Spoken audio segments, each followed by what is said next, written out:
Obrigada, Cris. Bom dia. Bom dia a todos. Bom dia. Desculpa. Bom dia. Bom dia. Tudo bem? Bom dia. Eu consigo compartilhar minha tela aqui, Mari? Consegue. Consigo, né? Então, como eu estava falando no início da aula com os alunos, né, você vai apresentar hoje a sua linha de pesquisa, né? Cris é bióloga, como eu falei, bióloga marinha, ela é coordenadora do curso de graduação em Ciências Biológicas da instituição. Né? E aí, para finalizar, né, a apresentação dos docentes do curso, a apresentação da professora Cristiane, e mais uma opção de orientação que vocês têm. Estou à disposição. Quem quiser trabalhar com biologia marinha, inclusive, a gente vai para o campo agora, mês que vem. Ah, é? A gente tem uma equipe pequena e tem uns projetos que a gente já esperou por muito tempo e a gente tem que coletar, continuar coletando, porque a gente vai perder o ciclo semestral, entendeu? E é uma pesquisa contínua. Então, a gente já coletou em 2018, 2019 e não podemos esperar virar o ano. Então, vai todo mundo se testar, os alunos que vão, a equipe. Vamos fazer uma bolha dos sem Covid e vamos para Arraial do Cabo coletar. Então, nada mal. Então, quem quiser fazer pesquisa na área de biologia marinha, tem um campo previsto aí para acontecer esse mês de outubro. Aproveitar. Mesmo que não possa ir para o campo, a quantidade de dados que você já tem coletado também é enorme, né? Tenho muita coisa. Tenho bastante coisa que pode ser trabalhada também de forma remota, porque eu tenho 2 lupas aqui em casa, posso ceder uma lupa e todo o material, os livros em PDF. Então, dá para trabalhar. Então, bem-vinda, Cris. Fica à vontade. Vou tirar minha câmera aqui e vou compartilhar minha tela. Me avisem se vocês estiverem vendo.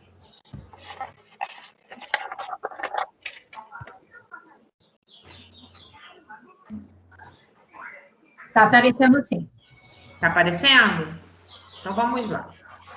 A Mariana me apresentou, eu sou bióloga marinha, minha graduação foi em Ciências Biológicas, com bacharelado em Biologia Marinha, pela UFRJ.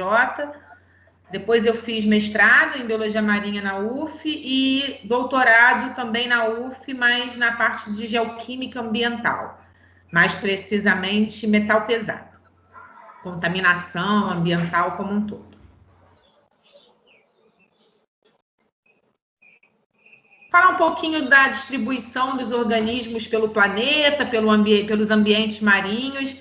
Eu trabalho com bentos, que é um dos compartimentos marinhos. Quando a gente compara a quantidade de animais distribuídas entre o ambiente terrestre e o ambiente marinho, para ver nessas 2 imagens aqui, mais de 80% da biodiversidade se encontra nos ambientes terrestres. Apenas 15% de todas as espécies descritas estão no ambiente marinho, ou seja, a gente tem uma maior diversidade no ambiente terrestre em função de uma diversidade ambiental maior também. Uma maior quantidade de nichos ecológicos específicos propiciaram o desenvolvimento de uma biodiversidade maior. Mas no ambiente marinho, desses 15%, né, somam aí cerca de 250 mil espécies descritas, tem muita coisa ainda a ser descrita, né? Quase 99%, 98,3% estão no ambiente bentônico, ou seja, estão associados ao substrato, ao fundo do mar. Apenas 2% estão na coluna d'água, compondo o plâncton ou o nécton. Tá? Todo o ambiente marinho ele é dividido em regiões, em zonas, Tá? E uma das caracterizações, uma das formas de dividir, de distribuir esses organismos é em função da luz. Então, a gente tem uma zona que recebe uma grande quantidade de luz, concentra aí muitos dos organismos produtores que fazem fotossíntese, e uma grande zona, bem maior, de ambientes completamente escuros, sem a presença da energia luminosa. Aqui nessa imagem de cima, a gente vê a distribuição dessas zonas em função da profundidade e também em função do relevo oceânico. Então, aqui, nessa primeira região, a gente tem a zona do litoral, que está muito influenciada pela maré. Então, a subida e a descida da maré criam ambientes específicos e os organismos que ali habitam precisam desenvolver um grau de adaptabilidade muito grande comparado àqueles que estão sempre submersos. Vamos ver um pouquinho sobre essas características mais para frente. Então, no ambiente marinho, eu tenho 3 compartimentos distintos, 2 pelágicos, ou seja, ligados à coluna d'água, e um ambiente associado aos organismos que dependem do fundo, dependem do substrato, que são os organismos bentônicos, que é o foco dessa palestra. É o compartimento que eu desenvolvo minhas pesquisas. Aqui, mais uma vez, uma imagem mostrando a distribuição dos organismos marinhos por todo o ambiente aquático, né, por todas as zonações marinhas. Então, aqui, onde eu ainda tenho luz solar, eu tenho os principais produtores do oceano, o fitoplâncton. Depois eu tenho o zooplâncton, que se alimenta do fitoplâncton, e eles já conseguem se distribuir por zonas um pouco abaixo da zona fótica verdadeira, uma zona chamada disfótica, que ainda recebe um pouco de luz solar. Os organismos nectônicos de plataforma continental e um pouquinho de regiões mais profundas, e aqueles de mar profundo, associados aí a ambientes de zero luminosidade. E aqui no fundo, uma biodiversidade bentônica não tão rica quanto as águas rasas, mas, dependendo do grupo biológico, com uma grande densidade populacional. É claro que esses 3 compartimentos, eles têm uma inter-relação muito grande, tanto no que diz respeito à cadeia trófica, mas também na distribuição das partículas minerais, na biomineralização, na degradação desses componentes. Todas essas relações associadas aos fatores ambientais, como salinidade, pressão, profundidade, correntes, nutrientes de seus diferentes tipos. E a zonação bentônica é a primeira etapa no estudo de distribuição, para que a gente consiga entender os padrões de distribuição de uma população, de uma comunidade. A gente precisa entender como é que esses organismos se distribuem naquela região. Então, em cada região, em cada área de estudo, eu tenho uma zonação característica. Eu tenho um tamanho de zona, um comprimento de cada zona específica. Então, eu preciso determinar o tamanho da minha zonação para conseguir entender o padrão de distribuição dos organismos. Então, vejam que, para cada zona, eu tenho um grupo de espécies predominante. Elas se distribuem em função da sua adaptabilidade a altíssimas temperaturas, baixíssima umidade. Então, quanto mais próxima ao supralitoral, maiores serão as características de adaptabilidade a condições adversas do meio, que no caso do ambiente marinho são às altas temperaturas e os baixos teor de umidade. Já na região entre marés, onde a maré 2 vezes ao dia ela inunda essa região e 2 vezes ao dia ela deixa essa região central aqui exposta, os organismos têm que adquirir outros mecanismos para suportar, para superar essa variação 2 vezes ao dia. Então, hora ele está exposto, hora ele está submerso. Então, viver em agregados, se proteger em reentrâncias, se cobrir de muco, fechar suas estruturas para evitar a perda excessiva de água, são algumas das adaptações que os organismos desenvolveram ao longo dos seus milhares de anos e que os fazem melhor adaptados a essa faixa. É nessa faixa também que eu tenho uma grande competição por espaço. Então, a gente pode dividir o ambiente bentônico em um costão rochoso e também em praias arenosas, também tem recifes coralinos, manguezais, mas no caso aqui do costão rochoso, que a gente observa apenas uma superfície bidimensional para ocupação, diferente do ambiente arenoso das praias, que pode ter uma distribuição tridimensional, ele pode se enterrar no substrato.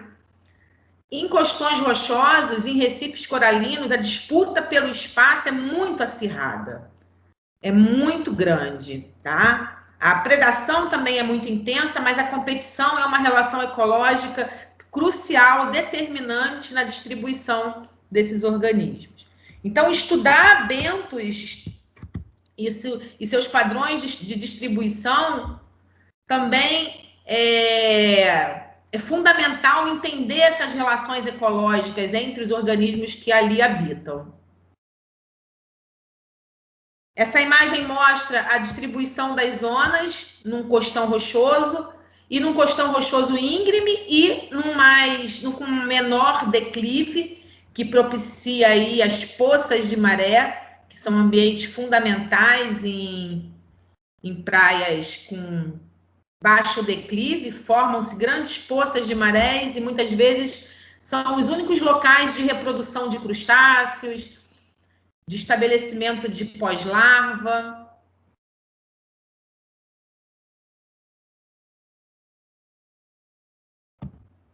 Aqui um esquema de um costão rochoso e seus principais organismos, distribuição do seu grau de adaptabilidade a baixas temperaturas e baixíssimas umidades. A gente pode dividir os organismos bentônicos em classes de tamanho. Então, uma das formas de estudar é separando em classes de tamanho e estudando apenas uma das classes. É quase que impossível conseguir trabalhar com todas as classes de tamanho. Então, o especialista em bentos ele tem que procurar definir a classe de tamanho onde ele vai se especializar, porque as relações ecológicas, os organismos, a distribuição taxonômica variam bastante e para cada classe de tamanho a gente tem a predominância de alguns grupos zoológicos. Então, o microbentos corresponde a organismos menores do que 0,063 milímetro, tá? São bem diminutos, só possíveis de serem vistos com microscópio estereoscópico. O meiobentos já é possível vê-los a olho nu, embora impossível detectar as suas estruturas. A faixa de tamanho é de 0,063 milímetros, a maior do que 0,63 e menor do que meio, 0,5 milímetro.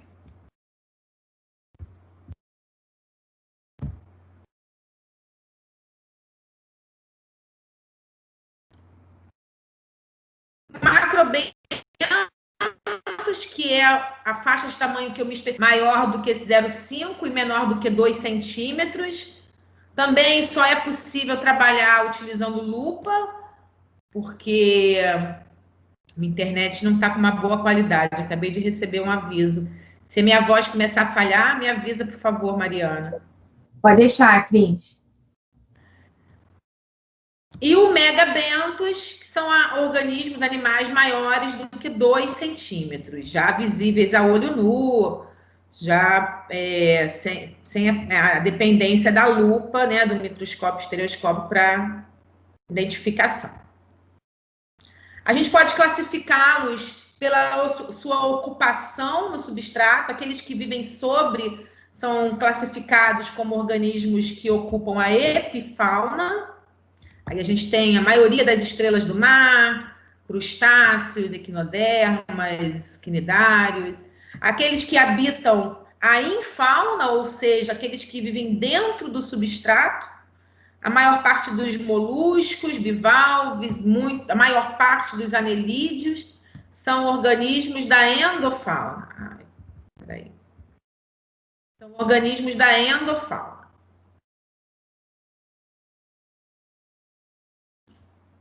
As comunidades bentônicas, elas são estruturadas em função do tipo de substrato em que elas vão ocupar.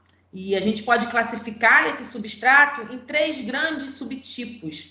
O substrato rochoso, que são os costões rochosos, os recifes coralinos, os substratos arenosos, as praias restingas, e os substratos lodosos, as lodosas e os manguezais. Vamos ver um pouquinho das características de cada um deles. Tanto no costão rochoso quanto na praia arenosa, a gente tem aí uma distribuição pelas zonas, pela zonação, como a gente viu anteriormente. Então, aqueles melhor adaptados a altas temperaturas, a uma energia das ondas também mais intensa, estão ali no supralitoral. No médio litoral, aqueles que conseguem se regular ao longo do dia para as variações da maré, e aqueles do infralitoral, tá? Que no caso dos organismos de praia arenosa tem uma grande capacidade de se enterrar no substrato, e aqueles de costão rochoso conseguem competir uma melhor adaptabilidade naquela faixa do infralitoral do costão e se distribuir em função dessa adaptabilidade maior para a competição por esse espaço. Lembrando que aqui é bidimensional e aqui é tridimensional. Alguns dos principais organismos que a gente encontra. Praia arenosa, a gente também tem uma subdivisão aí. Existe uma distribuição completamente diferente de uma praia, distribuição de organismos, né? De uma praia de baixa energia e de uma praia de alta energia.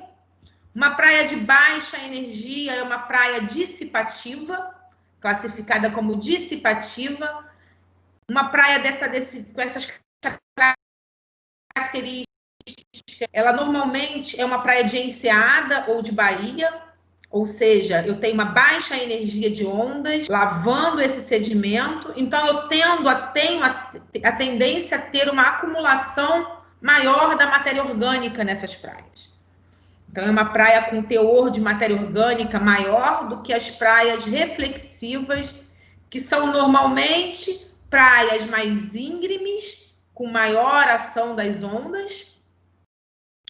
Essas ondas, então, lavam constantemente esse sedimento, levantando as partículas mais leves em suspensão. E essas partículas em suspensão são carreadas aqui, ó, para a parte mais profunda, tá? Para os bolsões mais afastados da praia, se acumulam aqui, e o que sobra são as partículas minerais mais grossas. Então, a relação entre o tamanho do grão, o teor de matéria orgânica, está diretamente relacionado ao padrão de distribuição dos organismos. Então, em qualquer estudo de praia arenosa, é preciso classificar se ela está dentro de um estágio reflexivo, e aí tem grau 1, grau 2, grau 3, ou se ela está dentro de um estágio dissipativo, também com uma série de graduações, seguindo metodologias já estabelecidas na literatura. Tá? Mas antes de se estudar, é preciso classificar e determinar o grau, né, esse grau de estágio dissipativo ou reflexivo, muitas vezes associando também as análises de matéria orgânica, as análises de granulometria, as análises de carbonato de cálcio e de temperatura e salinidade. São os 5 parâmetros fundamentais num estudo de comunidade bentônica. Tem outros também, mas esses são os mais básicos. Qualquer monografia, qualquer trabalho de iniciação científica de aluno de graduação, determinar esses parâmetros é quase que fundamental para se entender o comportamento, o padrão de distribuição. Sem isso, a gente consegue só levantar, fazer um diagnóstico da biodiversidade, mas não responder ao porquê que eles estão distribuídos daquela forma, quais são os fatores que regulam e controlam essa distribuição, tá? Então, determinar granulometria, matéria orgânica, carbonato, temperatura e salinidade é fundamental. Os manguezais e estuários são ambientes de grau máximo de estágio dissipativo, tá? São ambientes de deposição. A gente pode até associá-los transicionais entre continente e oceano. Então, eles são fundamentais para a saúde dos ambientes terrestres e dos ambientes marinhos. É o berçário, local de reprodução de grande parte de peixes e invertebrados marinhos. E agora estão seriamente ameaçados em função da CONAMA, né, que está tentando ser derrubada. Um grande problema aí pela frente.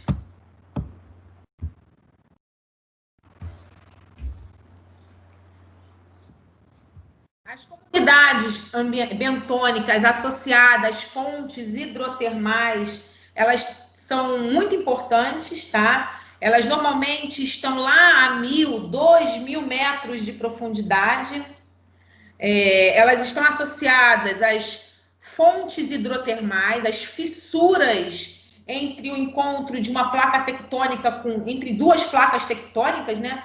A crosta terrestre é formada por várias placas tectônicas que afastam ou se convergem, e a linha de impacto entre as placas, a tensão que provoca aí terremoto, vulcanismo, também provoca a subida do magma aqui, ó, na superfície, tá?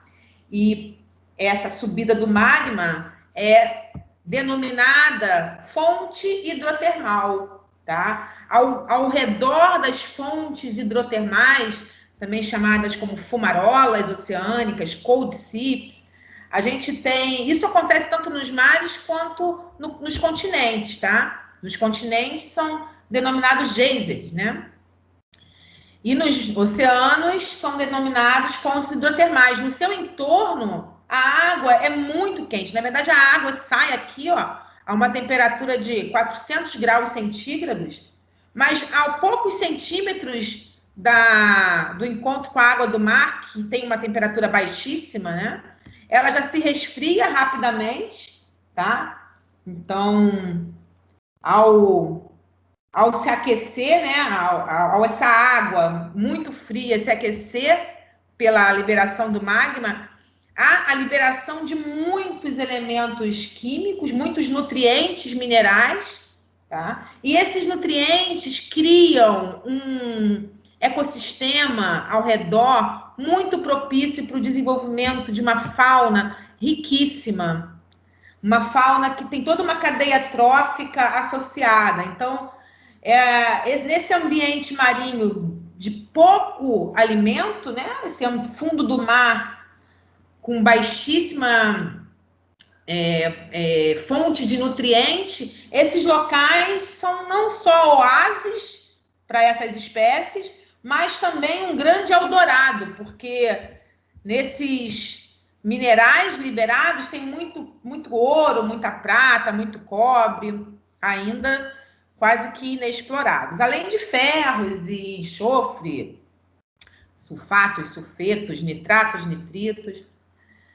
E a primeira comunidade que se aloja ali, então, são as bactérias anaeróbicas, depois elas servem de alimento para uma comunidade de vermes chamado pogonóforo, que são esses aqui, que alimentam uma série de animais que vivem ali associados, invertebrados e peixes, que chegam a tamanhos enormes, a tamanhos muito maiores do que a gente encontra na superfície, tá? Então, alguns desses organismos que na superfície teriam poucos centímetros de comprimento, nesses ambientes de mar profundo com muito nutriente, nesses oásis, nessas cold seeps, eles podem chegar a 10, 20 vezes o seu tamanho original.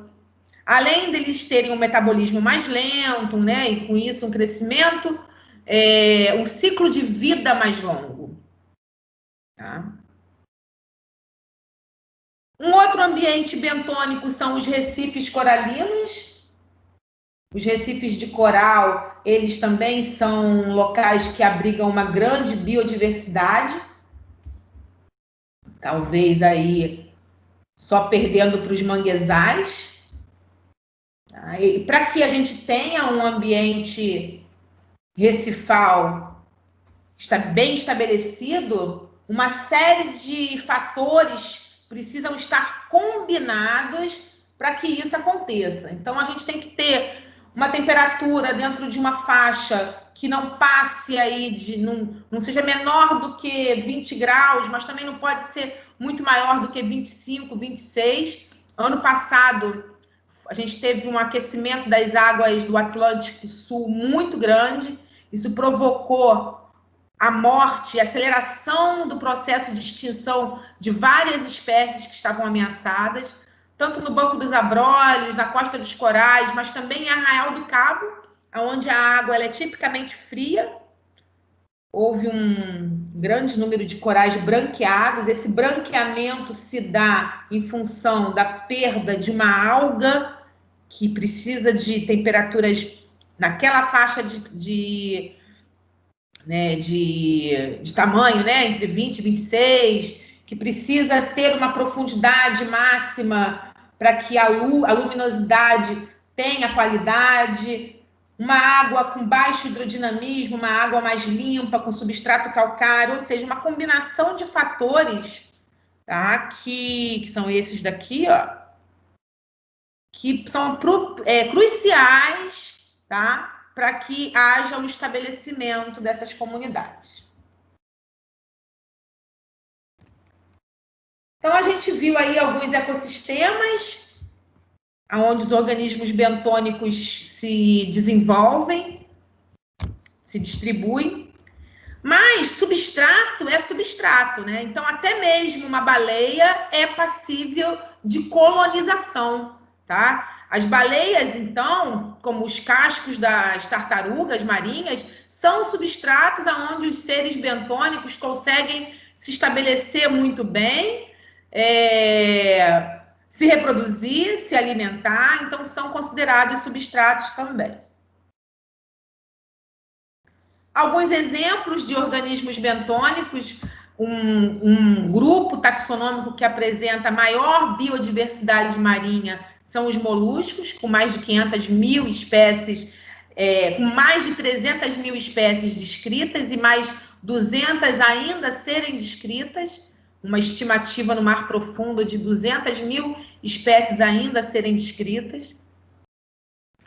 Depois dos moluscos, a gente tem os crustáceos, também uma grande diversidade, distribuída aí em vários grupos de valor comercial, como camarão, lagosta, cavaca, siri, caranguejo.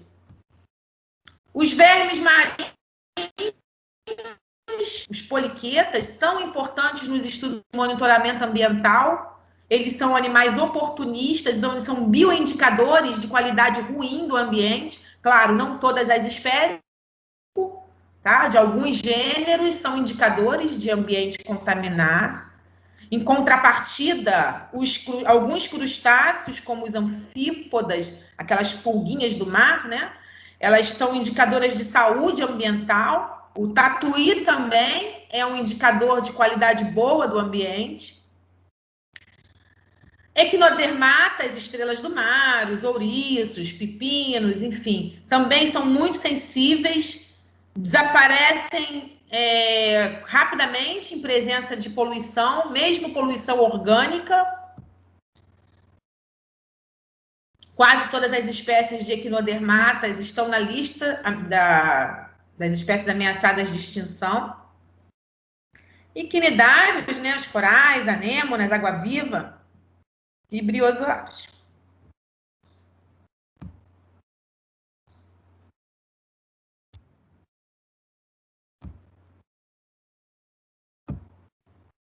A flora bentônica, ela é representada por uma série de algas, né? Vou passar aqui rapidamente algumas imagens. Algumas algas fundamentais para o estabelecimento de uma série de peixes, tá? Esse é um exemplo, o sargasso. O sargasso, ele abriga toda uma comunidade de peixinhos que se alimentam das sementinhas do sargasso, dos propágulos do sargasso, só disso. Algumas algas de valor comercial, principalmente na alimentação, as laminárias. Essas daqui, por exemplo. As algas, elas têm uma importância econômica muito grande, elas são e estão cada vez mais sendo usadas na produção de cosméticos, na farmacologia, na indústria de papel e também no biodiesel. Tá? A utilização de microalgas no biodiesel já é uma realidade nos países de primeiro mundo.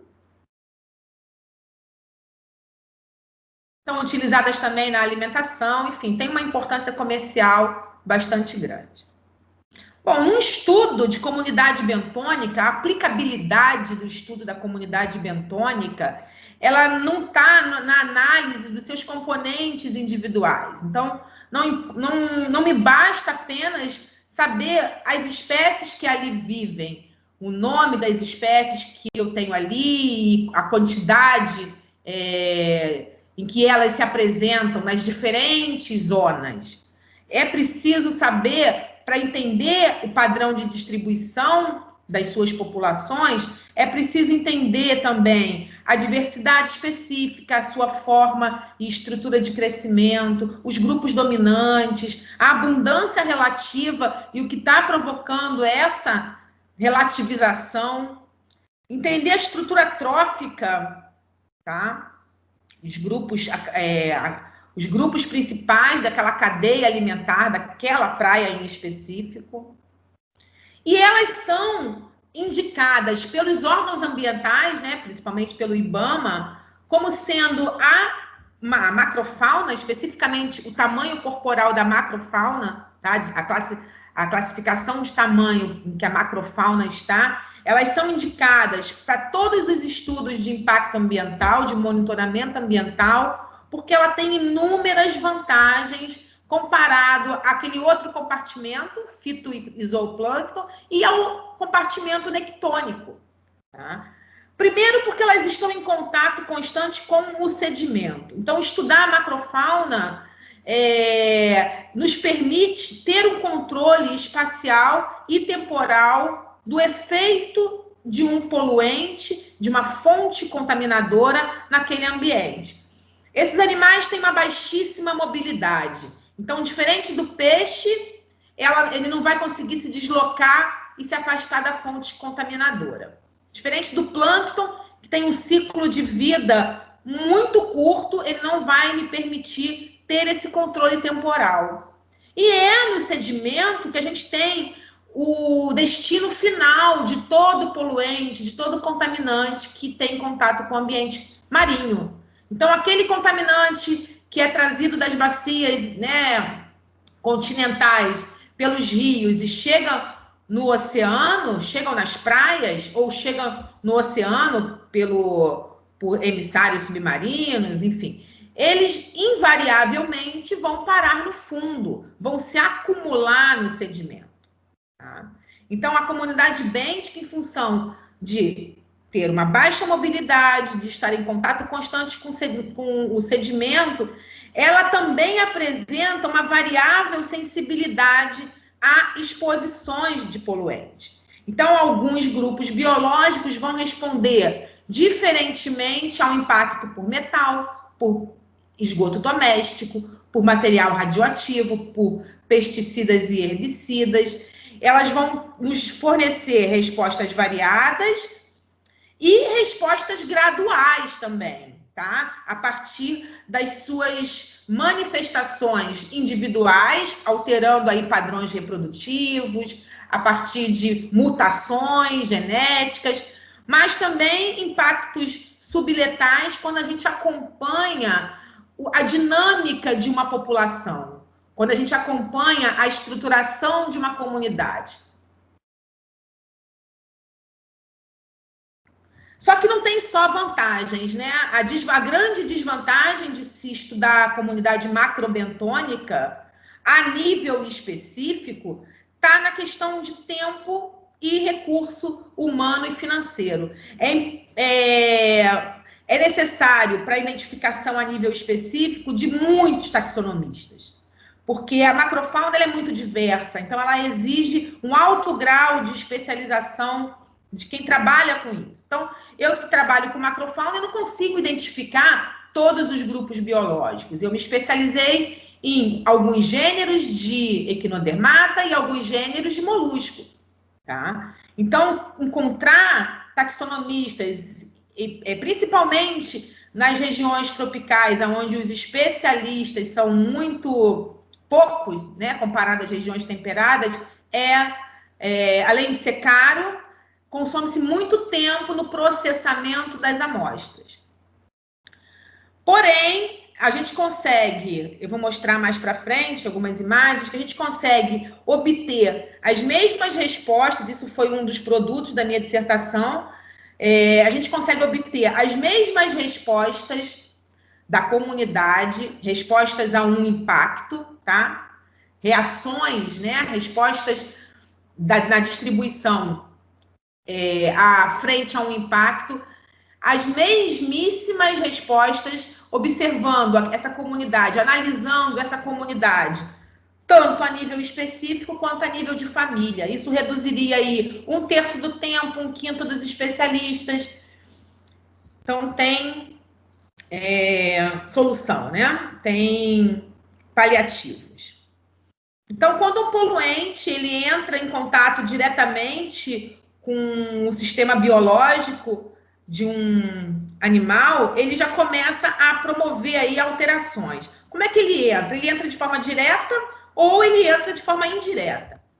Direta, ele pode entrar pela absorção de água, pelo trato alimentar, pela superfície respiratória, pela ingestão de alimentos ou detritos. A gente tem, dentro de todos os organismos bentônicos, a gente tem aqueles que são herbívoros, carnívoros e também aqueles que comem detritos, os depositívoros. Essa variedade de nichos ecológicos ocupados pelas comunidades, pelas populações desses organismos, nos permite ter também uma ampla variedade de respostas, como eu mostrei anteriormente. O poluente ele também pode entrar no sistema biológico desses animais via bioacumulação e biomagnificação, que é a ingestão ou absorção de contaminantes, né, de substâncias químicas naturais ou produzidas pelo homem, mas que estão ali naquele ambiente em níveis acima dos que são encontrados naturalmente. Então, quando um peixe se alimenta, quando um plâncton, né? Vamos pegar aqui o primeiro nível trófico, ó. Quando um organismo fitoplânctônico absorve metal pesado, tá? Quem se alimenta dele vai ingerir uma grande quantidade desse organismo e vai bioacumular todo o contaminante no seu corpo. O segundo nível trófico, que também vai ingerir grandes quantidades, né? No caso aqui, vamos pegar um fito, aqui o camarãozinho e o peixe. O peixe, quando come o camarão contaminado, ele bioacumula esse camarão também. E o homem, quando come esse peixe, também vai reter nos seus órgãos, fígado, pâncreas, vai reter esse contaminante, tá? Essa cadeia de contaminação a gente chama de biomagnificação, porque do primeiro nível trófico para o último, a gente teve aí algumas ordens de grandeza aumentadas nessa contaminação. Então, se o fitoplâncton tinha bioacumulado 1 micrograma por grama de mercúrio, aqui no final, quando chega o homem, esse 1 micrograma por grama vai virar 10 gramas de mercúrio.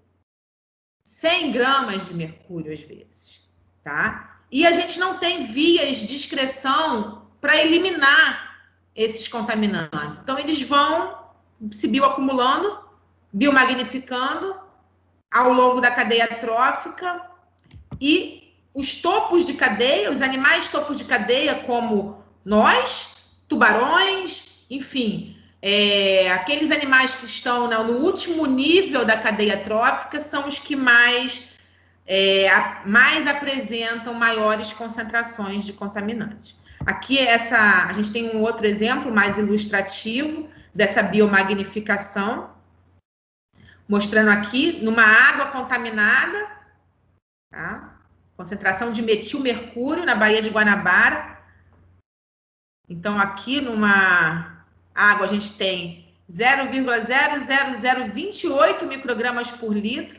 Quando o microplâncton aqui, olha, o fitoplâncton absorve essa água nas suas funções metabólicas normais. Olha a ordem de grandeza aqui, já subiu aqui pelo menos 5 vezes. Ele já acumulou 9 microgramas por quilograma de mercúrio, tá? Os consumidores primários, já mais uma ordem de grandeza, e aqui secundário, terciário, até chegar no topo de cadeia, nesse exemplo aqui, tá? Que é, no caso, o peixe, comparado ao que foi o encontrado na água do mar, olha o quanto de metilmercúrio foi encontrado no seu organismo, tá? Então, muitas vezes, quando se estuda contaminação, quando se estuda poluição, não basta saber o quanto que tem na água ou o quanto que tem no sedimento, porque isso não reflete, na verdade, o quanto que é encontrado nos organismos, tá? Isso não vai refletir o que tem no ambiente, não está diretamente proporcional ao que é absorvido pelos organismos e bioacumulado. São vários fatores que influenciam nessa taxa de absorção e também na bioacumulação e na biodisponibilização. Muitas vezes a gente tem altíssimos níveis de contaminantes no sedimento e eles não estão biodisponíveis, eles estão trapeados, eles estão complexados com outras moléculas orgânicas e não são passíveis de serem absorvidos pelos organismos vivos, porque eles já estão ali encapsulados pela matéria orgânica daquele ambiente e não estão biodisponíveis. Então, para se entender a contaminação, para se conhecer de fato a contaminação ambiental, é importante analisar na biota, nos organismos, tá? De preferência em alguns níveis tróficos. Aqui mais exemplos com DDT, que é um pesticida, um herbicida, tá? Mostrando aqui variação da água, passando pelo fitos ou os peixes, até chegar no topo de cadeia aqui, no caso a águia.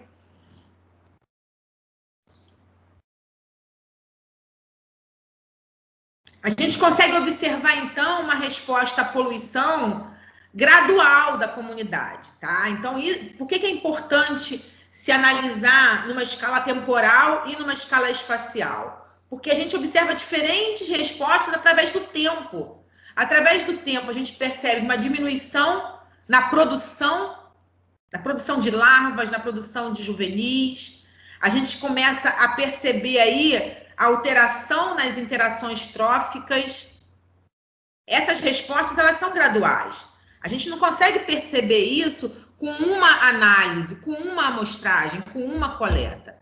A gente só consegue perceber isso com repetidas análises temporais.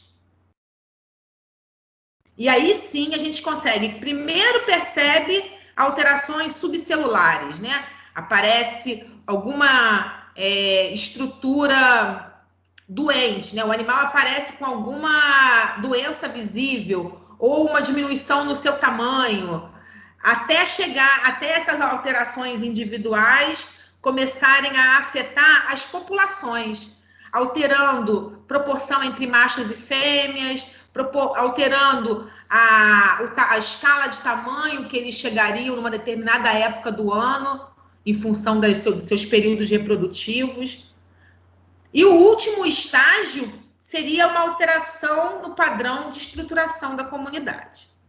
Essa diminuição no padrão de estruturação da comunidade, a gente também observa de forma gradual. A primeira coisa que a gente vai perceber é uma diminuição ou uma perda total das espécies mais sensíveis, das espécies que são mais raras.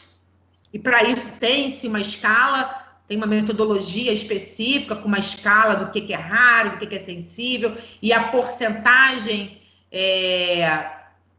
na sua abundância relativa, na sua distribuição, né, na abundância relativa, do que é classificado como raro. Depois a gente percebe uma mudança na própria abundância relativa, que vai se refletir diretamente na diversidade. Eu percebo, então, uma diminuição na minha diversidade de espécies. E, por fim, eu vou ter só espécies, a dominância de espécies oportunistas.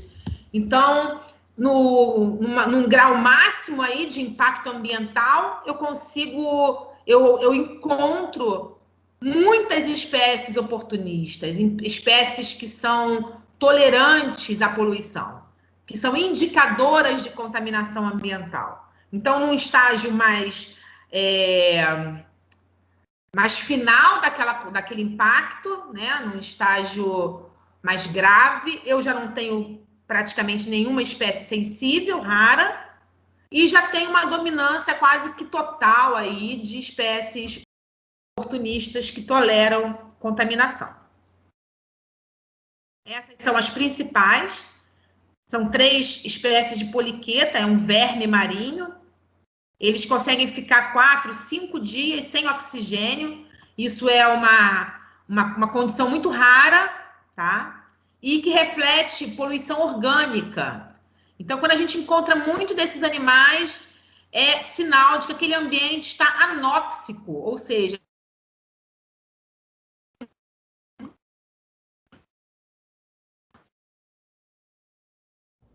Cris, está aí? Um barco foi deixado vazio por aquelas espécies raras, falta de oxigênio. E aí, quando essas oportunistas encontram espaço, encontram um nicho ecológico vazio, elas se reproduzem rapidamente, ocupando aquele espaço, retirando aquele nutriente, crescendo em número, tá? Então, é um reflexo aí, no caso dessas 3, de poluição orgânica, tá? As bactérias que se alimentam dessa poluição orgânica, as bactérias aeróbicas, elas se alimentam, elas degradam essa matéria orgânica utilizando o oxigênio do ambiente.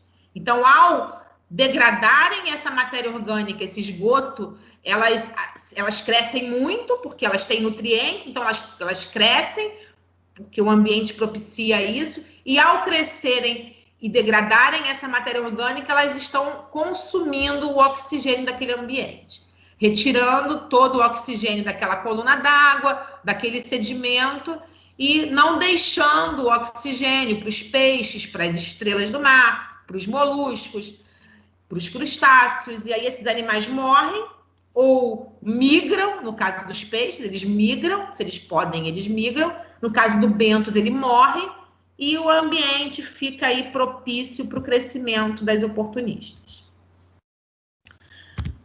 gente faz a coleta do sedimento? A coleta do sedimento numa embarcação, ela é feita com esse equipamento chamado de piston corer. No caso aí, é um tubo, né, de 30 por 6, 7 centímetros de largura, 30 centímetros de comprimento, que ele tem um êmbolo e um mensageiro que faz com que esse pacote de sedimento seja coletado. Existe também dragas, chamadas de busca-fundo, onde eu retiro um pacotinho também de sedimento, um volume conhecido, para que é importantíssimo saber o volume coletado, para saber estimar a densidade, né? O número de organismos pelo tamanho, pelo volume, pela área. Tem dois equipamentos diferentes aqui, o Van Veen, que é esse aqui, e o ECMA, tá? Eles têm funções diferentes, eles coletam bentos, mas esse aqui também me fornece um sedimento para metal pesado, porque ele não revolve as camadas superior com inferior. Então, eu consigo retirar aqui uma microalíquota da superfície, aonde eu tenho uma maior adsorção do metal com sedimento. O metal ele fica nos primeiros 3, 4 centímetros só. Se eu não estou numa embarcação, se eu faço uma coleta sem barco, sem ajuda de barco, que é o caso da maioria das pesquisas que eu oriento, eu faço uma coleta, então, através de mergulho autônomo, onde eu enterro, mergulhando, esses corers aqui, corers de menor tamanho. Aqui eu tenho um corer de 20 por 10 centímetros de diâmetro, uma área aí de 0,08 metros cúbicos. Então, eu enterro, fecho a válvula, promovo aqui um vácuo e consigo tirar o pacotinho de sedimento. Aí eu lavo esse sedimento, ainda na praia, para separar exatamente a fração de tamanho da macrofauna, que é aquela que eu vou trabalhar. Aí eu elimino micro, elimino mega, porque não me interessa, meio, micro e mega, e levo para o laboratório só a macrofauna para eu processar. Então, uma vez retirado o sedimento, a partir de mergulho, eu lavo ele por um jogo de peneiras, e o que fica retido nessa peneira, eu acondiciono em potes fixo, né, com formol, acondiciono em potes, levo para o laboratório para fazer a análise desse sedimento. Paralelo a isso, eu também coleto sedimento para análise granulométrica. O tamanho do grão é fundamental para eu entender a distribuição dos organismos, e também para eu saber o teor de matéria orgânica, eu queimo o meu sedimento, uma alíquota dele, eu queimo num equipamento chamado mufla, que é uma estufa que vai a 500 graus centígrados. Ambos os equipamentos a gente tem na Veiga. E aqui o processamento da triagem, tá? Onde eu trio o sedimento e separo por grupo taxonômico. Então, aqui eu tenho só anelida, aqui eu tenho só o bivalvezinho, aqui eu tenho só gastrópoda, aqui eu tenho só escafópoda, aqui eu tenho só os anfípodas, né, os crustáceozinhos. Eles estão rosinha porque na hora da coleta a gente cora com rosa de bengala, tá? Tá até rosinha aqui, não sei se vocês conseguem ver. A gente cora com rosa de bengala, é um corante que vai corar o animal vivo. Então, ele não cora aqueles que estavam mortos na hora da coleta, ele só vai corar o vivo. Então, é importante também eu ter isso no meu método, né? Essa sonda multiparâmetros, ela é portátil, é nossa também, da Veiga, a gente leva para o campo e a gente consegue medir temperatura, salinidade, o teor de oxigênio dissolvido, pH, EH e alguns outros parâmetros menos utilizados. Para cada parâmetro, a gente tem um sensor que a gente calibra antes com uma solução de calibração específica para minimizar o erro. Aquela metodologia que eu mostrei dos scores é em praia. Aqui eu tenho uma metodologia de amostragem em costão, tá? Onde eu utilizo para eu definir as minhas estações de coleta, o número de amostras. Eu posso utilizar ou um transecto, que pode ser só uma corda metrada, de metro em metro, ou um transecto de escada, onde cada degrauzinho desse aqui, ó, vai ser uma amostra, uma estação. Eu posso também usar, ao invés de transecto, quadrate, e aí, dependendo do meu costão, se ele for muito diverso, ou seja, se ele tiver muitos organismos, eu uso um pequenininho desse, de 15 por 15, 20 por 20, no máximo 30 por 30 metros quadrados. E cada micro quadradinho desses aqui é um ponto de observação, tá? Ou posso usar, se eu tiver um costão com menor biodiversidade, eu posso usar um quadrado desse aqui, ó, um quadrate de 1 metro por 1 metro. E aí eu tenho uma pranchetinha, que pode ser um tubo de PVC aqui preso no meu braço, ou uma prancheta mesmo, revestida com alguma coisa que me permite escrever, até mesmo PVC. E aí eu vou anotando, tá? O que eu estou observando. Ah, mas eu não conheço todas as espécies. Então, eu coleto um pouquinho e coloco lá, tipo 1, para depois eu identificar no laboratório. Posso filmar também. A filmagem é um recurso conservativo, eu não preciso coletar nada. Que a gente faz bastante também. Aqui, no caso, eu coletei um pedacinho de cada para poder, ou um indivíduo de cada, para poder depois identificar melhor na superfície. A maior parte a gente devolve, o que a gente não conhece mesmo, a gente tenta fotografar. A gente só leva para o laboratório se a foto, ou se for necessário observar em lupa, ou se a foto não ficou boa, ou se for necessário mandar para um taxonomista. Mari, controla meu tempo aí, eu não tô meio perdida aqui, deixa eu ver que horas são. Não, tudo bem. Você vai falar do estudo de caso agora, aplicação? Uhum. Pode continuar. E lembrando que, se você quiser fazer uma pergunta, pode interromper, né, para os alunos. Sim, eu engatei a primeira aqui e não parei, né?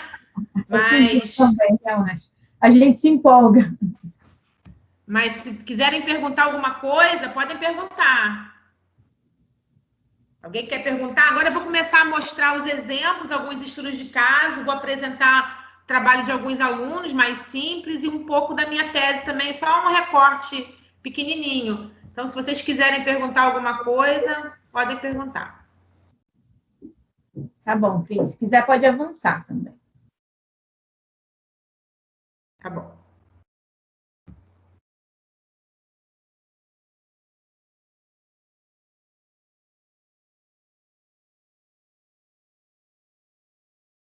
Bom, alguns trabalhos realizados no laboratório de biologia, lá da Veiga de Almeida.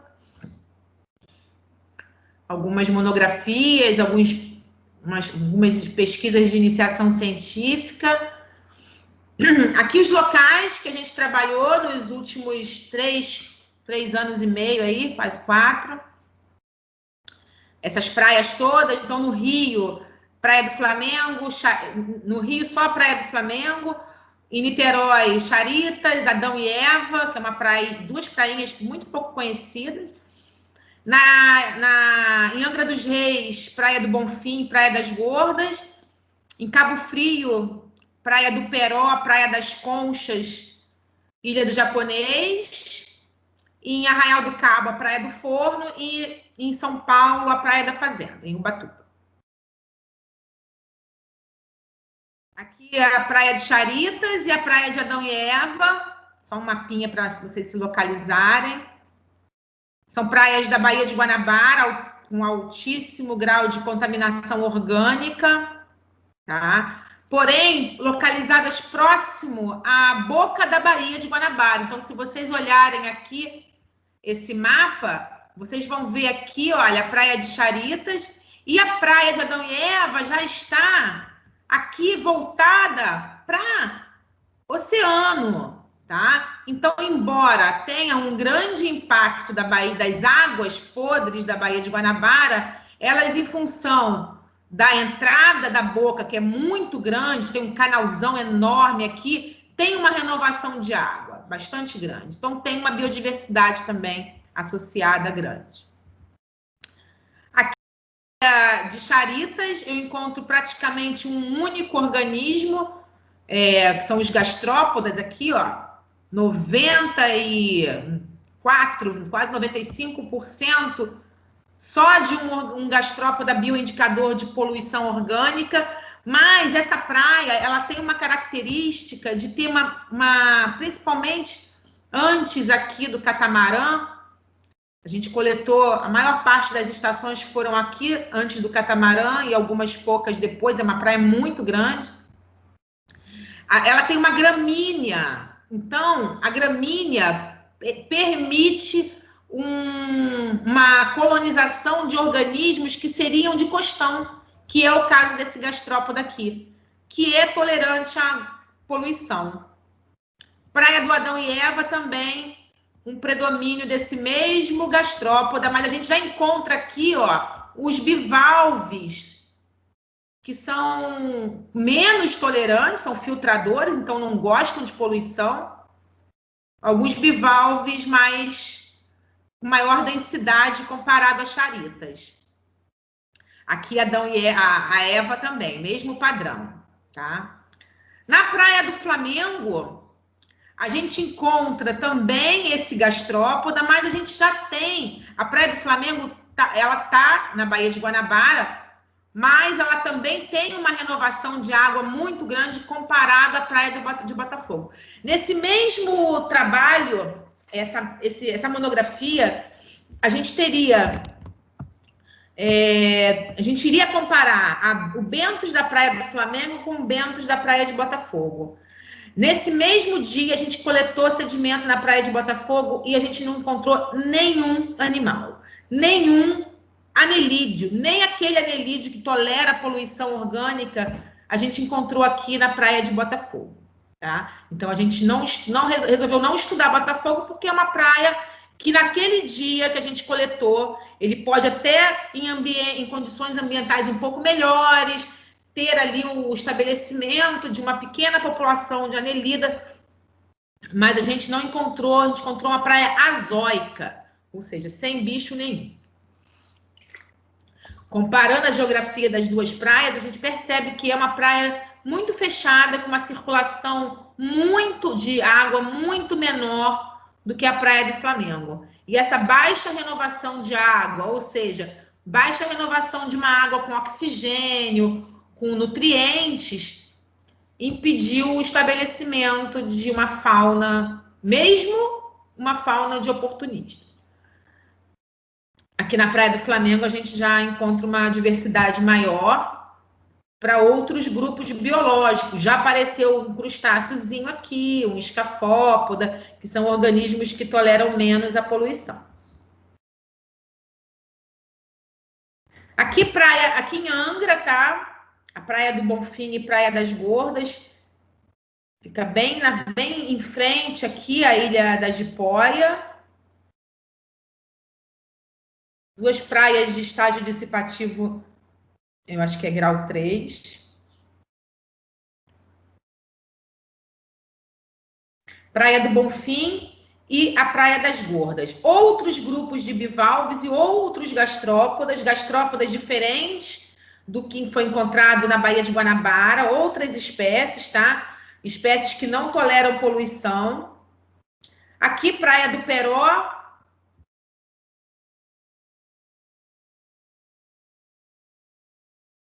Cabo Frio. Aqui de um lado Peró, do outro lado Conchas. Foram as duas praias que a gente estudou. E aqui, diferente do que a gente observou na Baía de Guanabara, a maior parte, 84%, de bivalves, de filtradores. Mostra que essa praia, tanto a Praia das Conchas quanto a Praia do Peró, ela tem uma boa saúde ambiental, tá? Praia do Forno, a gente coletou na Praia do Forno em 2 momentos diferentes. A gente coletou na Praia do Forno em outubro de 2018, novembro de 2018, e em janeiro de 2019 houve um rompimento de uma tubulação de água e esgoto que levou uma grande quantidade de lama e na verdade foram 2 eventos. O rompimento de uma tubulação de esgoto na Praia dos Anjos, que é vizinha a essa praia, e aí levou uma quantidade muito grande de esgoto para a Praia do Forno, e em função de muitas chuvas, também naquele final de semana, que até foi isso que provocou o rompimento da tubulação, houve uma queda de uma barreira de sedimento aqui, ó, que dá para ver aqui, ó. Essa queda de barreira também levou a um grande aporte de sedimento para essa praia. A gente coletou, então, 2 meses antes desse impacto acontecer. Então, esse estudo é que a gente está fazendo a longo prazo, tá? A gente tem estudos, então, em 2018, 2019, e ainda não tínhamos esse ano, e a gente está indo agora para não perder a janela de tempo. É uma praia muito saudável, então eu não tenho aqui. Eu não tenho, como eu não atualizei esses slides aqui, desculpa. Eu vou falar da comunidade aqui, esse resultado aqui não é o final. O que a gente observou aqui foi uma alteração dramática, drástica, tá? Em apenas 3 meses de diferença. E aí depois a gente coletou novamente no final de 2019 e já começamos a ver uma recuperação, mas o impacto foi muito grande. Quase todos os crustáceos, a comunidade de crustáceos foi perdida, tá? Quase que 70% de bivalves, e o estabelecimento dos poliquetas foi muito rápido, dos anelídeos poliquetas foi muito rápido. A gente teve aí uma coleta, no primeiro momento aqui, de mais de 30 mil indivíduos, foram quase 35 mil, mais ou menos, indivíduos, tá? No momento saudável, muitas estações, esse trabalho foi muito grande. E após o impacto, uma redução de 50%, sendo que aqueles animais mais sensíveis, uma redução de quase 100%.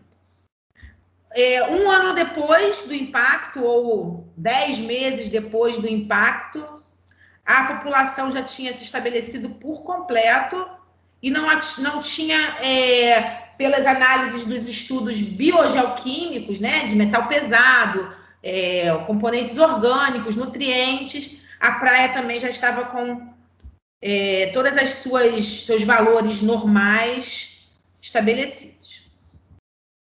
Praia de Pissinguaba, a gente tem uma abundância que eu nunca vi em nenhuma outra praia, nem mesmo a Praia do Forno. Muitos equinodermatas, muitos animais raríssimos, mesmo dentre os crustáceos, os briozoas, até mesmo os moluscos, muitos raros, classificados como raros, tá?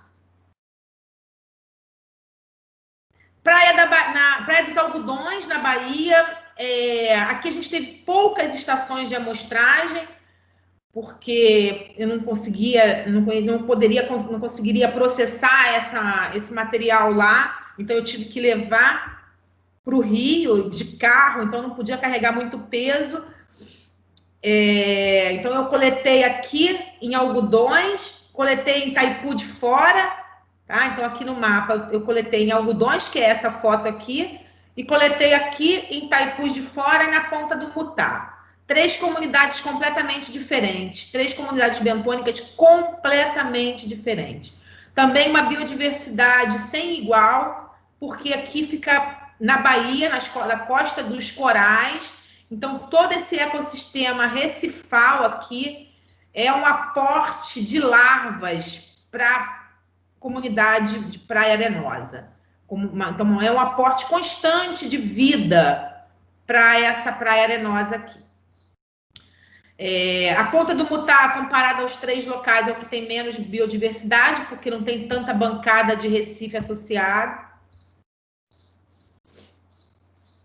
Aqui, muitos gastrópodas, muitos bivalves. Aqui, um pouco do que eu fiz na minha tese. Eu coletei na Baía de Sepetiba e em outras 4 baías diferentes. Baía de Guanabara, da Ribeira, Saco do Mamanguá e Baía de Paraty. A Baía de Sepetiba é essa foto aí, onde a gente tem a Engá Mercantil, uma pilha de rejeitos de mais de 15 metros de altura, 3 milhões de toneladas de metal pesado, cádmio, zinco, chumbo, arsênio, mercúrio. A cada chuva, essa barreira ela não é eficiente, então ela deixa percolar aqui muito resíduo, né, que é jogado aqui na Bahia. Eu analisei o mercúrio total em alguns organismos filtradores. Na Baía de Sepetiba, que é o meu pior cenário, eu tive uma grande contaminação, foi mostrada aqui, né, nessa análise, uma grande contaminação, muito acima dos níveis permitidos pelo Ministério da Saúde. Mas o curioso nesse estudo aqui foi que mesmo no Saco do Mamanguá, lá na Baía de Paraty, um local onde não tem presença de carros, uma vila de pescador, só se chega por trilha ou por barco, eu encontrei mercúrio, principalmente metilmercúrio, numa dosagem muito maior até, nos organismos. No sedimento e na água não foi detectado, mas nos organismos eu encontrei. E a hipótese é que esse metal tenha vindo, né, por precipitação atmosférica, uma vez que o mercúrio ele é altamente volátil e naquela região recebe ventos, correntes atmosféricas vindas de Cubatão. Então, a hipótese maior é essa. Então, aqui metilmercúrio, zinco. Essas são as estações de coleta. Então, aqui as 3 primeiras, Baía de Sepetiba, BS, BR, Baía da Ribeira, Big, Baía da Ilha Grande e Saco do Mamanguá.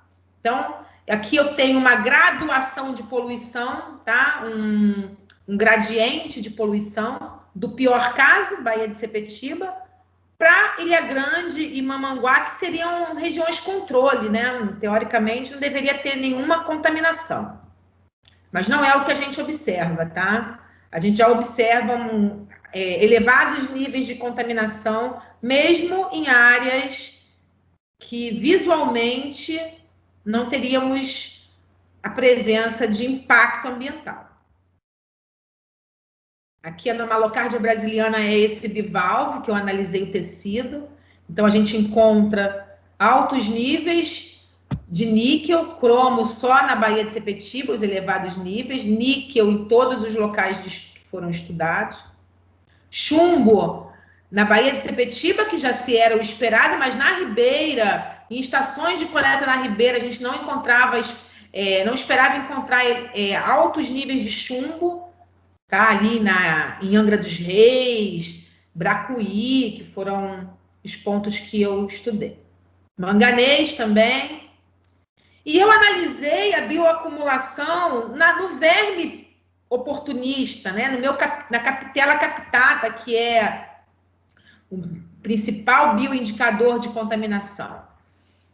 E a quantidade de metal pesado encontrado foi muito maior em Sepetiba, foi o dobro do que foi encontrado nas outras estações, mas eu também encontrei metal pesado no poliqueta, que come o sedimento, né? Ele é depositivo, ele é detritivo.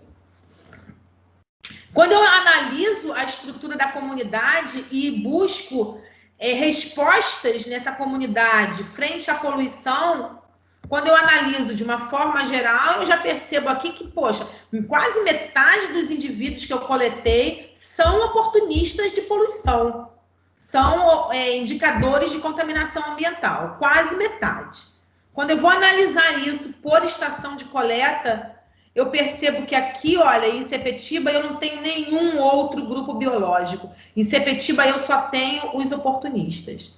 Eu não tenho nenhum outro grupo biológico. Vejam que eu não estou falando de espécies ainda, tá? Eu estou falando a nível taxonômico grande, que qualquer aluno de graduação consegue separar. Então, eu não preciso identificar os meus organismos a nível de espécie para eu ter um padrão de resposta da comunidade bentônica. Claro que a análise grosseira, que é essa de grupo taxonômico, muitas vezes ela também não é suficiente. Então, o meio do caminho, eu mostrei na minha tese que o meio do caminho é o mais indicado, que é o caso aí de família, ordem. Aí, voltando para esse gráfico aqui, ó, as duas primeiras estações, Enseada das Garças, Saco do Engenho, altíssimas concentrações, né, densidades populacionais de poliqueta, barrinha amarela aqui, poliqueta, é o meu oportunista. Quando eu vou para o meu gradiente aqui, ó, do pior para o melhor, né, eu vou analisar a Baía da Ribeira, Jacuacanga, Angra dos Reis, Ariró e Bracuí, eu vejo também elevadíssimos níveis de poliqueta comparado aos outros grupos. Quando eu analiso ambientes saudáveis, né, com uma baixa alteração ambiental, tá? Quando eu analiso a grandes grupos taxonômicos, eu já percebo, ó, uma distribuição mais normal. E observo também, no meu melhor caso, Mamanguá, com bivalve, que é o meu melhor indicador de qualidade boa, o bivalve com melhores respostas. Então, o que eu quero dizer é o seguinte, muitas vezes a análise do contaminante na água, no sedimento, ela não reflete a saúde do ambiente, ela não reflete a qualidade ambiental. E num estudo de comunidade bentônica, mesmo esse que eu não identifiquei a nível de família, a nível de espécie, nesse gráfico aqui, né? Eu não estou demonstrando isso nesse gráfico. Mesmo a nível de grandes grupos, eu já consigo refletir as respostas da comunidade biológica, né, da fauna que vive ali. Eu consigo fazer uma relação muito mais fiel do que os parâmetros ambientais sozinhos, tá? Esse aqui, ó. Esse gráfico aqui, ele agrupa, tanto esse quanto esse, ele agrupa as estações em função das suas características similares de população. Então, vejam que as estações que foram separadas aqui de Sepetiba são pior caso, caso intermediário, Baía da Ribeira, e melhor caso, Ilha Grande e Mamanguá, aqui num grande grupo, tá? Então, só com esse gráfico, eu já consigo visualizar o pior e o melhor caso. Eu já consigo visualizar esse gradiente de contaminação. E é isso que eu tinha para apresentar para vocês, a utilização dos organismos bentônicos, da comunidade bentônica como bioindicador de qualidade ambiental no sedimento. Estou aberta aí a perguntas. Obrigada, Cris. De nada, estou à disposição. Eu venho acompanhando esses alunos, né, que fazem essas coletas, e a triagem demanda muito tempo. Demanda muito tempo. E é preciso você saber também a hora de parar. Porque às vezes a gente coleta, a gente não sabe o que tem ali. A gente tem todo o cuidado de fazer um projeto piloto antes. Então, a gente vai para o campo antes, coleta alíquotas menores para ver o tamanho, para estimar o tamanho do nosso delineamento amostral. Então, o delineamento amostral ele é feito em cima de um piloto. Só que existe uma diferença muito grande no volume. Então, às vezes, o próprio piloto é só um indício. E esses organismos, ele tem uma distribuição que não é linear, é randômica, é aleatória. Então, às vezes, o meu piloto foi coletado num ponto onde não tinha tanto animal. Eles têm uma distribuição em manchas, em patches. Então, é mais um fator que dificulta. Por isso que eu sempre falo para os alunos, é preciso saber a hora de parar, de talvez não triar todo o volume amostral. A gente pode pegar uma alíquota e fazer uma estimativa. Alguns aceitam, outros não. O Igor é um exemplo clássico, né, de que ele ficou 2 anos fazendo uma monografia que virou uma dissertação. Né? A monografia do Igor virou uma dissertação. Então, é o extremo, né? E é interessante falar também que a gente está falando como se fosse uma pesquisa, mas isso tem uma demanda grande também em consultoria, né? Você trabalha na área de consultoria também. Sim. E é exatamente a mesma coisa que se faz, né? Exatamente. Eu lembro que você falou que faz consultoria para a Petrobras. Hoje eu estou fazendo diretamente para uma empresa chamada Tetra Tech, tá?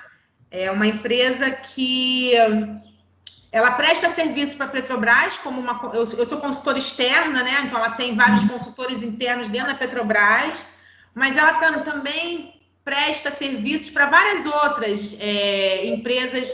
Na parte ambiental marinha, hoje tem a Petrobras e a Braskem, que é uma empresa que ela produz minério lá em Maceió.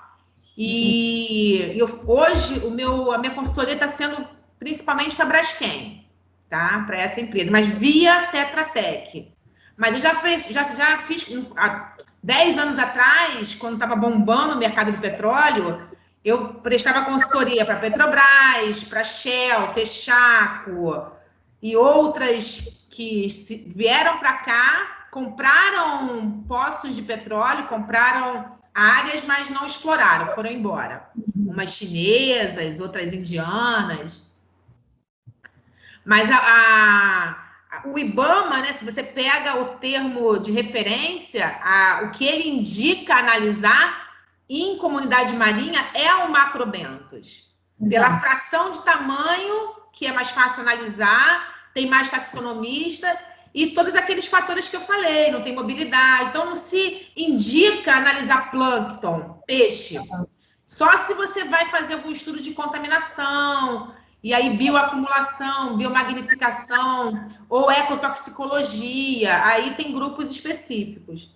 Você mostrou que eles são bons indicadores, né, de qualidade ambiental. Então, se você tem interesse, né, como que eles falam, não precisa nem coletar a quantidade de água tem já.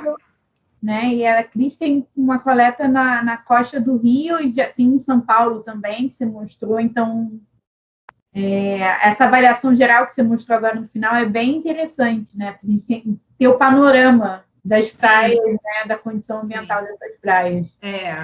E a gente consegue fazer um diagnóstico bem claro, assim, tem os mapas feitos por posicionamento georreferenciado, que a gente consegue, o cluster, a gente consegue fazer uma distribuição visual da contaminação em função da fauna que tem ali, pela distribuição dos poliquetas, dos bivalves. É muito legal. Então, para mapa de contaminação é perfeito. Você consegue visualmente ter esse padrão, esse gradiente de contaminação.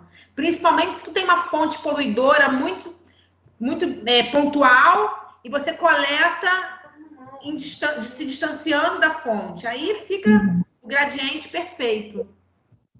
O Márcio tem uma pergunta, Cris. Pode falar, Márcio. Professora Cris, com relação à microfonia aberta aí.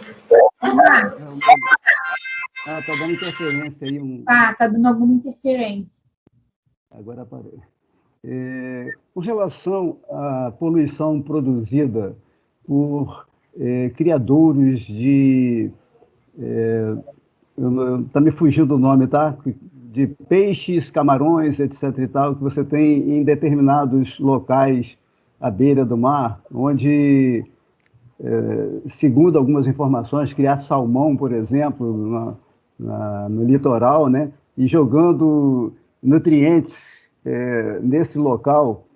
Obviamente que a gente precisa, a empresa, quem fosse fazer esse tipo de atividade, precisaria de uma licença, mas essa condição de contaminação que é verificada nessas regiões, que eu não estudei muito, mas já ouvi falar, né?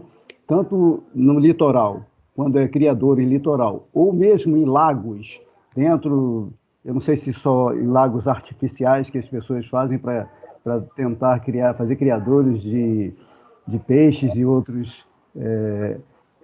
Esse tipo de atividade e medição também segue uma mesma linha de trabalho, de nível de poluição provocado nessas atividades? Sim, para você implementar qualquer atividade que altere o meio ambiente, você tem que ter as licenças, né? De instalação, de operação e um monitoramento depois. Então, o maior impacto das fazendas de carcinicultura, né, de criação de camarão no litoral é a degradação do ambiente natural. Então, para o estabelecimento das fazendas, os estuários, os manguezais são completamente modificados, degradados, tá? Além da alteração ambiental, né, da descaracterização do ambiente, você tem todo um aporte de substâncias acima dos níveis naturais, tá? Os nutrientes acima dos níveis que o ambiente possa metabolizar, processar. Agora, em lagos, a gente, por exemplo, hoje tem cultivo de camarão no interior de São Paulo, tá? Você consegue desenvolver estratégias de fazenda no interior, tá? E aí o impacto é muito menor, você consegue trabalhar o teu rejeito, você não joga diretamente para o mar. Positivo. Tá ótimo, obrigado. De nada. Mais alguma pergunta? Alguém tem mais alguma pergunta? Oi, José, pode falar. Não é bem uma pergunta, é só uma lembrança aqui de... a Baía de Guanabara ela já teve uma fauna muito rica. E você falou aí da Enseada de Botafogo, que praticamente hoje em dia, devido à posição da enseada, a trocas de água com a entrada das marés, não mantém vida. Eu tenho uma experiência pessoal muito interessante nessa área. Uma vez eu precisei fazer um trabalho. Não sei se vocês conhecem ali na Avenida Brasil, depois da Praia de Ramos, tem uma base da Marinha e tem um local onde fica o mercado São Sebastião. Tem uma área de mercadões ali. Aquilo tudo era mar. Foi aterrado e virou área industrial. Eu fui colocar um poste ali, eu cavei um buraco, como diz o Taishi, né, uma trincheira, mas não foi coisa muito grande, não.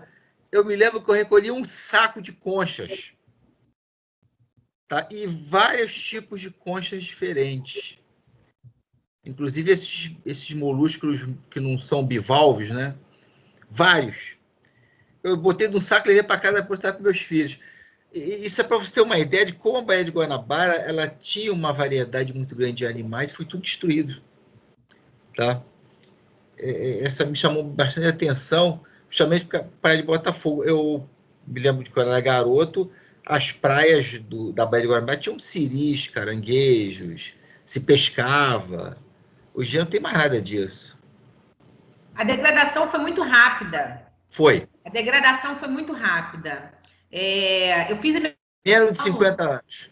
Sim, sim. Eu fiz a minha graduação no início dos anos 90. E tinha uma disciplina que a gente embarcava com o Chicão. Não sei se Mariana conhece o Chicão. A gente embarcava na casa dele, que ele morava na Ilha do Governador. A gente estudava ali na UFRJ, na Ilha do Fundão, né? E a gente tinha uma disciplina que a gente embarcava ali na praia da Ribeira, Zumbi, uma das duas ali. Ele tinha uma traineira e a gente fazia...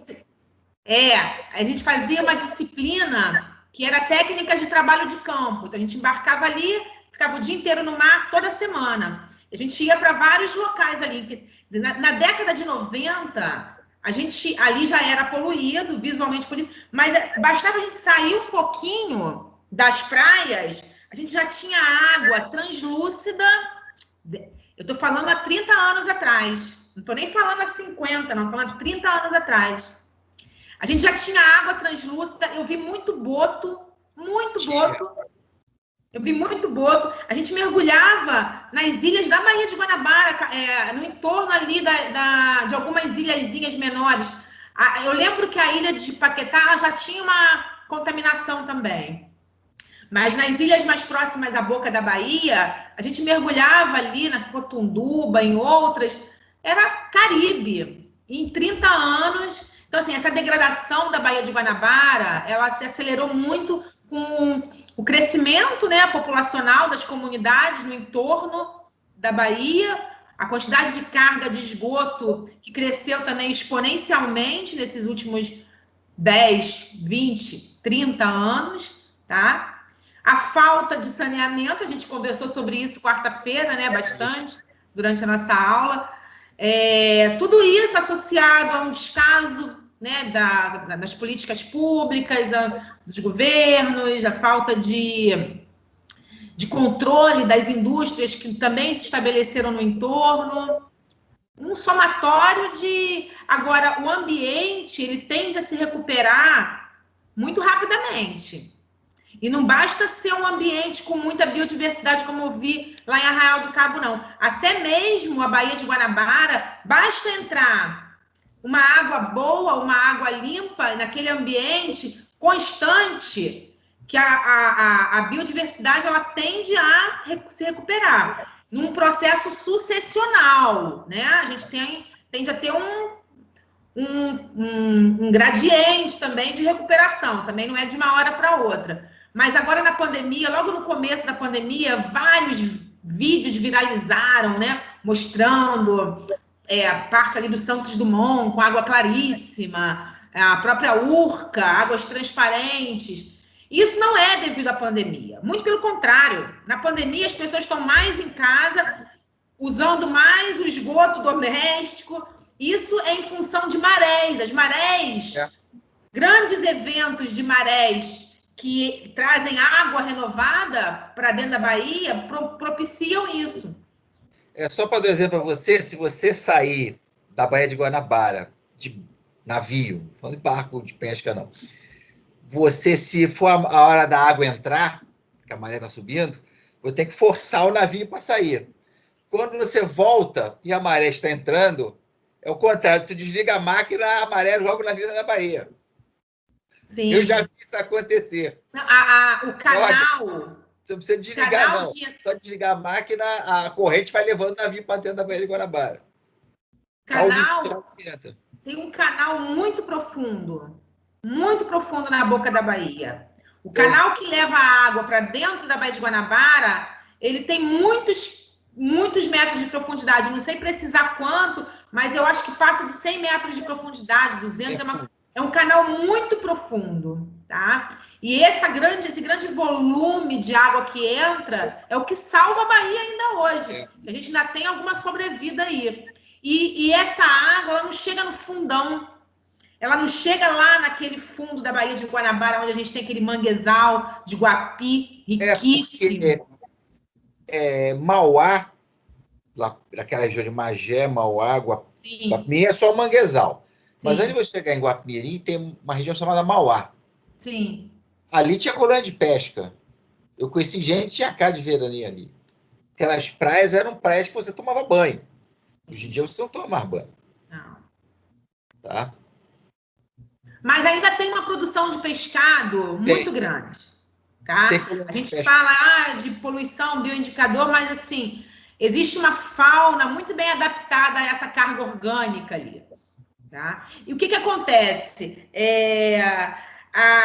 Na minha dissertação e vários outros, na minha tese, em vários outros estudos feitos lá no departamento que eu trabalho, na Geoquímica, né, que eu faço pesquisa, foi demonstrado que o maior problema da Baía de Guanabara é o esgoto, não é o metal pesado das indústrias. Porque o esgoto, ele consegue pegar esse metal e trapear ele. Diferente de Sepetiba.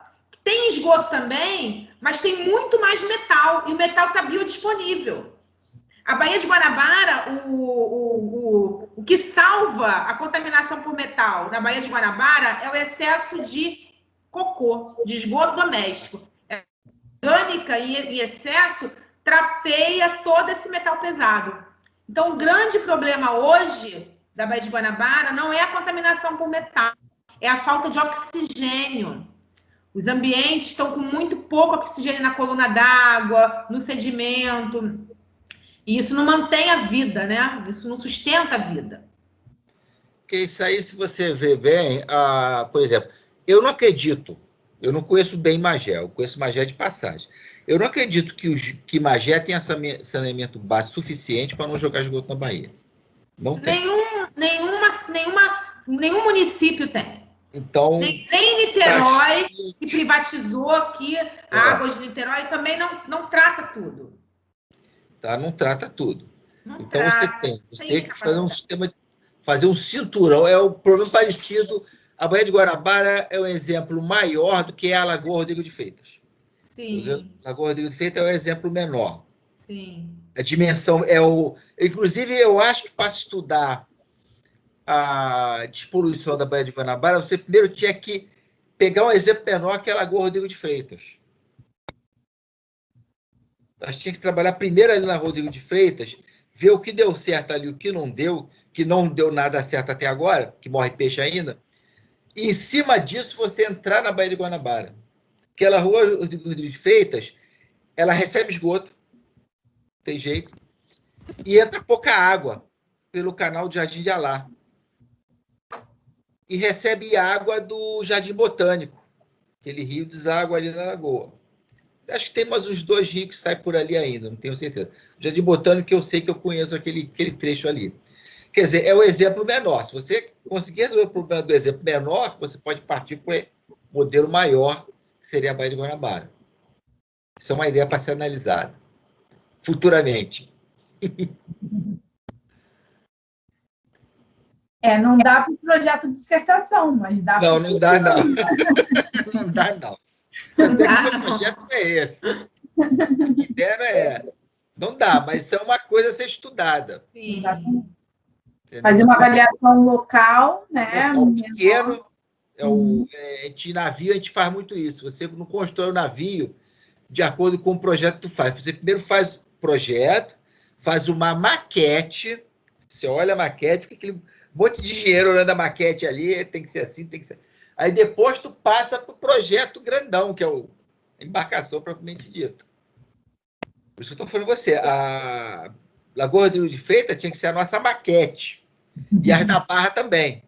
Nós temos 2 maquetes para trabalhar. Né? As lagoas fluminenses, as lagoas de Jacarepaguá. Não, se você pega umas imagens aéreas da Lagoa de Jacarepaguá, né? Porque eu era garoto, meu pai pescava ali. Isso que eu tô falando. Todo aquele complexo lagunar seriamente ameaçado ali. Meu pai pescava ali. Meu pai com meu tio iam lá para pescar. Hoje em dia eu passo por ali, olho assim, meu Deus, eu já pesquei nesse lugar horrível aqui. Eu moro em Niterói, né? A gente tem... O prefeito atual está tentando resolver o problema das lagoas daqui, Itaipu, Piratininga. Conheço Itaipu. E tem todo um plano de saneamento, identificando qual é o primeiro passo deles, identificar a fonte de contaminação. Se você não identifica a fonte e resolve isso, elimina a fonte, pronto, não precisa... Já tá, 50% já está resolvido. E aí tratar aquele sedimento, vai dragar, não vai dragar. A dragagem é muito perigosa também, ela biodisponibiliza, ela redisponibiliza. Então, assim, a dragagem é o último caso, mas tem locais que precisam de dragagem. Se fosse, por exemplo, resolver a questão da contaminação da Baía de Guanabara, aquele canal do Fundão ali, aquilo ali precisa ser dragado. Aquilo ali é atrás teve um projeto. Eu lembro que eu ainda estava no doutorado e eles estavam dragando, eram grandes bolsões enormes, eram umas bolsas muito grandes onde eles colocavam sedimento. E depois eles aterraram, porque o lugar onde que ficava virou um ovo. Mas aquele canal do Fundão ali que tem que dá até para a linha vermelha, aquele já foi dragado. Exatamente. Já foi. Tanto é que antigamente você botava a traineira ali. Depois, hoje em dia tu aquilo coloca. ali é artificial, né? Ali é um canal artificial. A Ilha do Fundão é artificial. Mas todas elas são. Todas elas são. Ali. A base da Marinha. Ali já teve um problema. O problema de circulação ali, quando que isso hoje nem seria permitido isso? A própria linha vermelha teve aterramento da Bahia. Sim. A própria linha vermelha foi feito com aterramento em cima da Bahia. Passou por cima de várias ilhas ali. Tem área ali que não era aterrada. Então, assim, tudo isso mexe com o padrão de circulação natural do ambiente. Aí é um efeito cascata, né? Efeito cascata. Mas fica de olho, os modelos existem. Sim, existem, sim. Ok. Tem alguém que quer fazer mais algum comentário, uma pergunta? Não? Acho que é isso, então, Cris. Cris, muito obrigada. Nada, estou à disposição. Se alguém quiser, então, meu contato, vocês viram no último slide. Mas se não tiver...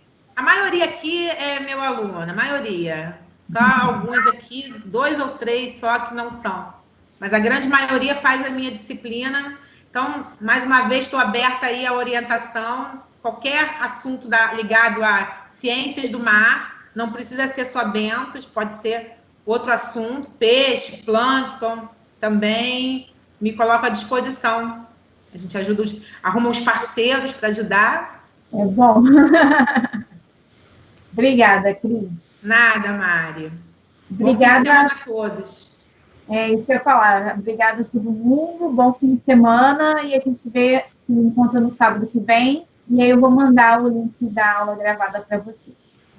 Tudo bem. Bom final de semana. Bom final de semana, eu que agradeço. Bom final de semana. Bom final de semana, Bom fim de semana, gente. Falou, tchau, tchau.